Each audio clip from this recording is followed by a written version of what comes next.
কি ফাতোয়া দিচ্ছে যে ঝাড়খণ্ডের একটা গুটকা কর্মী বেরিয়েছে মুসলমানের খানাকে জায়েজ বলছে, ভাষা খারাপ করে বলছে, ওই ভাষা তো আমাদের স্টেজে বলা যাবে না। বলছে মুসলমানের খানা করে যাই বলছে, ইসলামে মুসলমানের খানা নাই, মুসলমানের খানা করা হচ্ছে হারাম। হারাম বলার জন্য কি দলিল লাগে? ওলামায়ে কেরাম বসে আছে, নাসে কাতাই থেকে দলিল লাগবে, জয়ীফ হাদিস দিয়ে আর খাবরে ওয়াহিদ দিয়ে হারাম প্রমাণ হবে না। হারাম প্রমাণ করার জন্য কোরআন পাকের আয়াত লাগবে, নচেত হাদিসে মুতাওয়াতির লাগবে। হাদিসে মুতাওয়াতির, যেই হাদিসকে কম পক্ষে 10 জন সাহাবা বয়ান করেছেন, ওই হাদিসকে হাদিসে মুতাওয়াতির বলা হয়। কিন্তু মুসলমানের খানা করা যাবে না, একটা জাল হাদিসও নাই। আমরা যে করি হাদিস আছে কি নাই শুনেন, 2 মিনিটে মাসআলাটা ক্লিয়ার করে দিই বাবা। আমরা আহলে সুন্নাত ওয়াল জামাত ছেলে পিলের খাতনা দিই, এটা হচ্ছে নবী পাকের সুন্নাত, ইব্রাহিম নবীর সুন্নাত, আমাদের নবীর সুন্নাত। একটি সুন্নাতের উপরে আমল করার জন্য আল্লাহর শুকরিয়া স্বরূপ আত্মীয় স্বজনকে ডেকে খাবারের ব্যবস্থা করি, ঠিক না বেঠিক? এটা কোন হাদিসে আছে না নাই? সর্বপ্রথম চলে আসে যেই গাঁজাখোর মৌলবি বলছে পোল্ট্রি মুরগি যে মুসলমানের খাওয়া করা হারাম, তার বাপ দাদার কিতাব কি বলছে? ফাতাওয়া দারুল উলুম দেওবন্দ 18 খণ্ডে বিভক্ত। আপনার 16তম খণ্ড আমার কাছে কিতাবটি রয়েছে। 16তম খণ্ডের মধ্যে দেওবন্দি জামাতের মার্কাজ দারুল উলুম দেওবন্দের ফতোয়া হচ্ছে মুসলমানের উপলক্ষে খানা করাও যায়, আর খানাতে যাদেরকে দাওয়াত দিবেন তারা যদি কোনো তোহফা নিয়ে আসে, কাপড় চুপড় লোটা বদনা টাকা পয়সা, সেটা লাওয়াও যায় বলে সুবহানাল্লাহ। তো আব্বা লেখছে যায়, আর পোল্ট্রি মুরগি কাটা বলছে না যায়। বলেন তো আব্বা ভুল হবে না বেটা ভুল হবে? দ্বিতীয় নাম্বার চলে আসেন, আরেকটা মুরগি বেরিয়েছে, নাম দিচ্ছে আহলে হাদিস, মুসলমানের খানা করা যাবে না। সমস্ত ওয়াহাবি আহলে হাদিসের বাপ ইবনে তাইমিয়া নিজের কিতাব মাজমুআ ফাতাওয়ার মধ্যে লিখেছে, খাতনা উপলক্ষে, মুসলমানের উপলক্ষে মানুষকে দাওয়াত দিয়ে খাওয়া দাওয়ার ব্যবস্থা করা ইসলামে জায়েজ আছে। জোরে বলুন সুবহানাল্লাহ। এইবার নবীর হাদিস শুনেন, দেওবন্দীদের ফতোয়া তো যায়, লামাযহাবীদের ফতোয়া তো যায়। এখন যদি তারা নাজায়েজ বলে, তাহলে তাদের বাপ নাজায়েজ কাজ করেছে। কথা বুঝেছে কিনা বাবা? কারণ তাদের আব্বা তো জায়েজ বলেছে। এইবার আসেন রাসূলুল্লাহ সাল্লাল্লাহু আলাইহি ওয়াসাল্লাম এবং সাহাবা থেকে এটা প্রমাণ আছে কিনা। আমরা যখন খুঁজি সাহাবা থেকে আর প্রমাণ পাওয়া যায়। ইমাম বুখারী রাহমাতুল্লাহ আলাইহি, যিনি বুখারী শরীফ লিখেছেন, তিনি আরো অনেক কিতাব লিখেছেন। আরেকটি তিনার হাদিসের কিতাব, কিতাবটির নাম হলো আল আদাবুল মুফরাদ। সেই কিতাবের মধ্যে ইমাম বুখারী একটি চ্যাপ্টার বেঁধেছেন, একটি বুক বেঁধেছেন। চ্যাপ্টারটির নাম বাবু দাওয়াতি ফিল খিতান।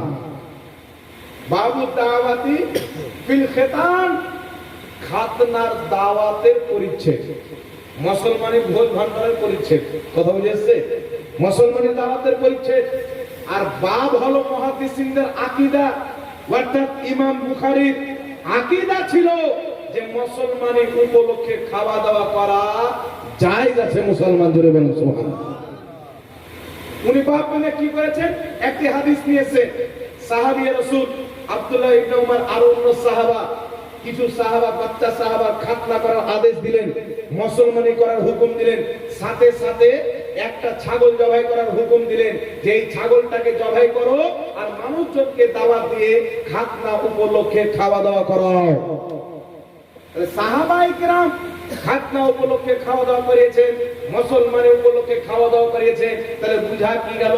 সাহাবায়ে কেরাম 1450 বছর পূর্বে নিজের ছেলের মুসলমানি দিয়েছেন, নিজের বাচ্চার মুসলমানি দিয়েছেন, মানুষজনকে দাওয়াত দিয়ে মাংস খাওয়া দাওয়ার আইটেম করেছেন। তাহলে যেই কাজটা 1450 বছর পূর্বে সাহাবা করেছেন, ওই কাজটা করা যাবে কি যাবে না? একটু জোরে বলতে হবে, যাবে কি যাবে না? তাহলে আমরা সাহাবার পক্ষের লোক হলাম না বিপক্ষের লোক? যারা মুসলমানের দাওয়াতকে নাজায়েজ মনে করে তারা হলো বিপক্ষের লোক, যারা করে তারা হলো পক্ষের লোক। আর নবী বলেন 73 ফিরকা হবে, 72টি জাহান্নামে, একটি জান্নাতে। মানা আলিহি ওয়া আসহাবি, যে আমার পক্ষের লোক হবে, আমার সাহাবার পক্ষের লোক হবে, তারাই হবে জান্নাতি। জোরে বলেন সুবহানাল্লাহ।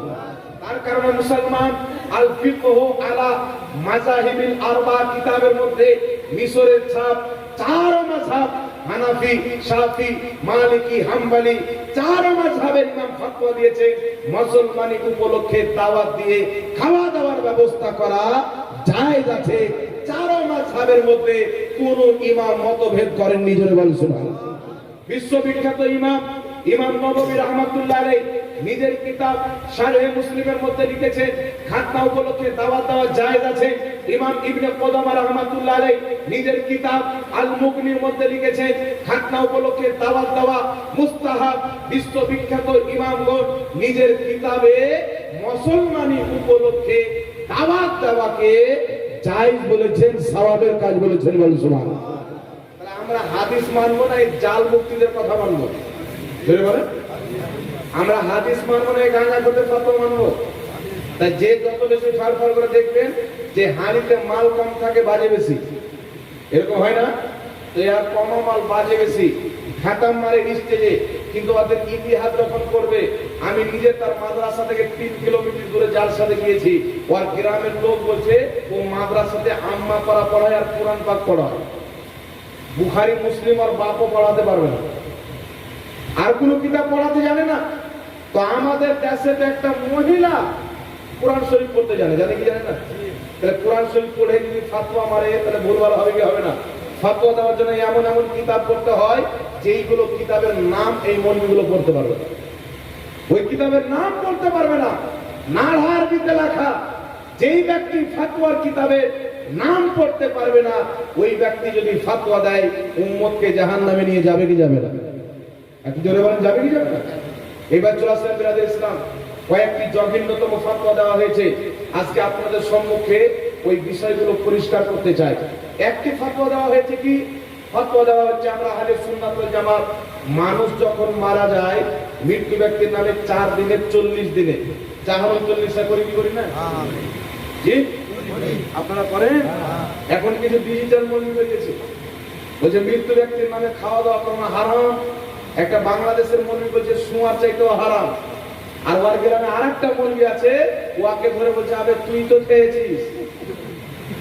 বুঝতে পারছেন? এরকম একটা মৌলবী হারাম বলবে দাওয়াতের কুত্তার মতো এসে খাবে। তো এইরকম মৌলবী যে ব্যক্তি হারাম বলবে আবার নিজে গিয়ে খাবে, তাহলে ওই লোকটা মুনাফিক হবে কি হবে না? এটা কি মুমিনের চরিত্র? এটা মুমিনের চরিত্র হতে পারে না। এখন শুনেন বিরাদর ইসলাম, আমরা 40টা কেন করি? আমরা চাহরম কেন করি? আমরা কোরআন খানি কেন করি? কলমা খানি কেন করি? মৃত্যু ব্যক্তির নামে কোরআন তেলাওয়াত কেন করি? একটু লক্ষ্য করে শুনবেন। সর্বপ্রথম মৃত্যু ব্যক্তির জন্য 4 দিনে হোক, 40 দিনে হোক, 5 দিনে হোক, 6 দিনে হোক, 7 দিনে হোক, 1 বছর পর হোক, 5 বছর পর হোক, আপনার যখন ইচ্ছা তখন করবে, নেকি আপনার পিতা মাতার কবরে যাবে, বলে সুবহানাল্লাহ। এরা আসলো কোথায় থেকে? আমি বেশি লম্বা চওড়া করব না, মাত্র আপনাদের সম্মুখে 2টি হাদিস শুনিয়ে দেব বিরাদর ইসলাম। রাসূল করিম সাল্লাল্লাহু আলাইহি সাল্লামের নিকটে একজন সাহাবী আসলেন। হাদিসটি আবু দাউদ শরীফের মধ্যে। যেই সাহাবীর নাম সাদ বিন আবাদা রাদিয়াল্লাহু তাআলা আনহু। তিনি আসার পরে বলছেন, ইয়া রাসূলুল্লাহ, আমার মা ইন্তিকাল করেছেন, আমি আমার মায়ের নামে কিছু সাদকা করতে চাই। আমি এমন কোন জিনিস সাদকা করব যেটা আমার মায়ের জন্য উপকার হবে? কি হলো আপনারা কথা বলছেন? আমার মায়ের জন্য কি এমন জিনিস সাদকা করবো যেটা আমার মায়ের জন্য উপকার হবে? দয়া করে মায়ের নবী বললেন, তুমি তোমার মায়ের জন্য পানি সাদকা করো, মানুষকে পানি পান করো, সওয়াব তোমার মায়ের কবরে যাবে। সাদ বিন আবাদা রাদিয়াল্লাহু তাআলা আনহু একটা কুয়া মায়ের নামে দান করে দিলেন। এখান থেকে বোঝা গেল মৃত্যু ব্যক্তির ইন্তিকালের পর যদি মানুষকে পানি পান করা হয়, খাবার খাওয়ানো হয়, তার সওয়াব মুর্দার কবরে যাবে, সুবহানাল্লাহ। আরেকটি হাদিস শুনলেন, 950 বছর পূর্বের কিতাবটির নাম হিলিয়াতুল আউলিয়া, বেইরুত লেবাননের ছাপ, লেখকের নাম ইমাম আবু নঈম আসবাহানি। সেই কিতাবের মধ্যে সহিহ সনদে হাদিস লিখেছেন ইমাম ইবনে রজব হাম্বলি। নিজের কিতাব আহওয়ালুল কুবুরের মধ্যে সহিহ সনদে হাদিস লিখেছেন ইমাম জালালউদ্দিন সুয়ুতি। নিজের কিতাব আল হাবিলিল ফাতাওয়ার মধ্যে সহিহ সনদে হাদিস লিখেছেন। হাদিসটি উল্লেখ করে বলছেন ওয়া রিজালুহু রিজালুস সহিহ, এই হাদিসের সনদ হচ্ছে সহিহ। হাদিসটি কি? তিনি বলছেন ইন্নাল মাউতা ইয়াফতানুনা ফি কুবুরিহিম সাবআ, বিশ্ববিখ্যাত তাবি হযরতে তাউস রাহমাতুল্লাহ আলাইহি বলছেন, নবীর সাহাবার জামানায়, তারপরে আমরা তাবিঈনদের জামানায় যদি কোনো ব্যক্তি মারা যেত, আমাদের ধারণা ছিল ওই ব্যক্তি নিজের কবরে 7 দিন পর্যন্ত অসহায় থাকে, চিন্তাতে থাকে, ফিতনাতে থাকে। ফাকানু ইস্তাহিবুনা আইয়াতআমা আনহুম তিলকাল আইয়াম। ফলে আল্লাহর নবীর সাহাবীগণ, তারপরে আমরা মৃত্যু ব্যক্তির নামে 7 দিন পর্যন্ত খাওয়া দাওয়া করা।